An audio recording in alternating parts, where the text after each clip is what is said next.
So this is Storm Ashley, and it's hitting the east coast of Scotland. There's something going on here in the Firth of Forth. There's some sort of rescue or something, or maybe they're doing manoeuvres and practicing. I'm not sure. But this is like I said, Storm Ashley. There's all the ships across there with all their lights on.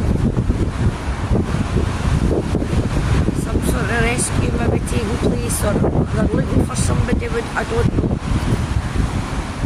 Quite scary actually. There's the other big ship with its lights on.